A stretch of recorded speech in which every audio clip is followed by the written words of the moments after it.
The data shows that people feel significantly more connected to their deep conversation partner after asking and answering just a few questions.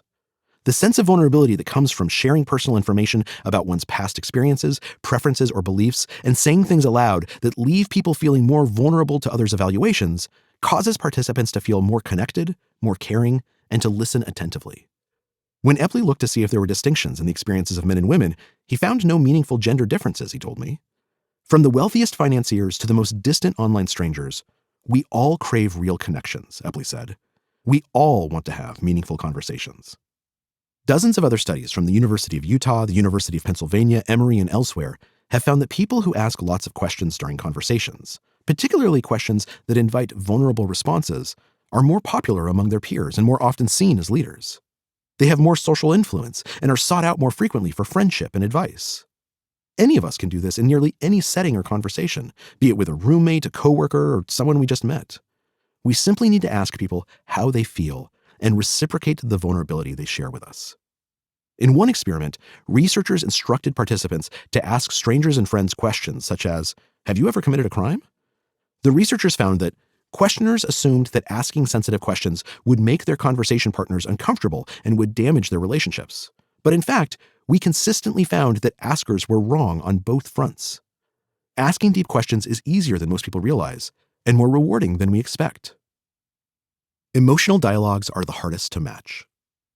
When I first telephoned Epley to interview him for this book, I had a long list of topics I wanted to cover, from his research to the last time he had cried in front of another person. The previous day, he told me, he had been talking about his kids at lunch. Within minutes, however, Epley redirected our conversation, steering it with question after question of his own.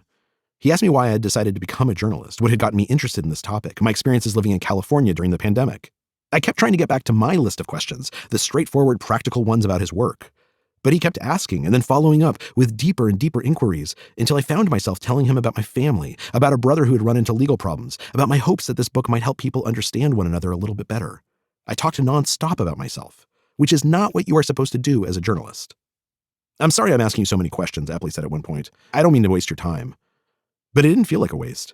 The conversation felt important.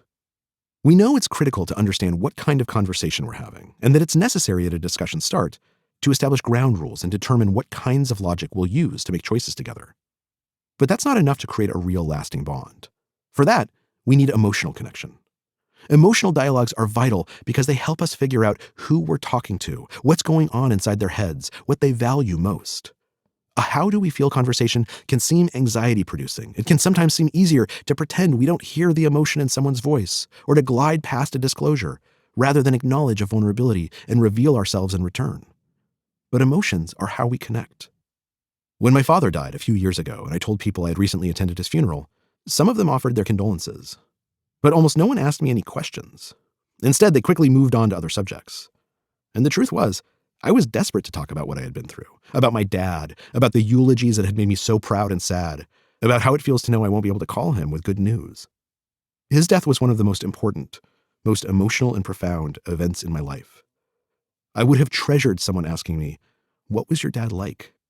But outside of my closest friends and family, no one asked anything, either because they didn't know how, or because it felt impolite, or they didn't know I wanted to talk, or because they worried that if I answered them, they wouldn't know what to say next. It is easier to judge a man by his questions rather than his answers, the 19th century thinker Pierre-Marc Gaston de Lévis wrote. And yet he stayed silent on which questions exactly should be asked. Science has provided guidance. Ask others about their beliefs and values. Ask them about experiences and those moments that caused them to change. Ask how they feel rather than about facts. Reframe your questions so they're deeper. Ask follow-ups. And as people expose their vulnerabilities, reveal something about yourself. It will be less uncomfortable than you imagine. It will be more fascinating than you think. And it might lead to a moment of true connection. However, sometimes it's hard to find the language for our emotions. And so we express our feelings not through words, but through our bodies, our vocal inflections, our sighs, and our laughs. How do we become emotionally intelligent listeners when people aren't speaking clearly? How do we hear vulnerabilities when we're talking about everything except how we feel? Chapter 4. How do you hear emotions no one says aloud? The Big Bang Theory. The original pitch for The Big Bang Theory, which would eventually become one of the most successful sitcoms in history, was fairly straightforward. Let's make a show about a group of awkward geniuses who have trouble connecting with other people unless they speak Klingon or enjoy quantum mechanics jokes. The idea had come to the sitcom's creators, Bill Prady and Chuck Lorre, during a brainstorming session in 2005. Prady had taken a circuitous route to Hollywood, working as a software engineer before teaming up with Lorre, a TV veteran known as the king of sitcoms. One day, the two men were dreaming up concepts for new shows when Prady began describing the strange and fascinating characters he had met when he was a computer programmer. There was one guy, he told Lorre, who was brilliant at writing code but terrible at human interactions. Whenever they went to lunch, the man would take forever figuring out how much to tip the server. He would say things like, well, she smiled at me, so I guess I should increase her tip by 2%, but she only refilled our water once, which means I should deduct 3%, but I don't know how to account for the fact that she seemed a little bit flirty, but she also forgot my name, Prady said. It would take him 20 minutes to pay the bill. He couldn't wrap his mind around the people part of everything. I've never seen someone like that on TV, Lorre told him. Maybe there's a show there? They began sketching out plots and characters. Computer programmers, they decided, were too boring. All they do is stare at screens. So they came up with a group of young physicists.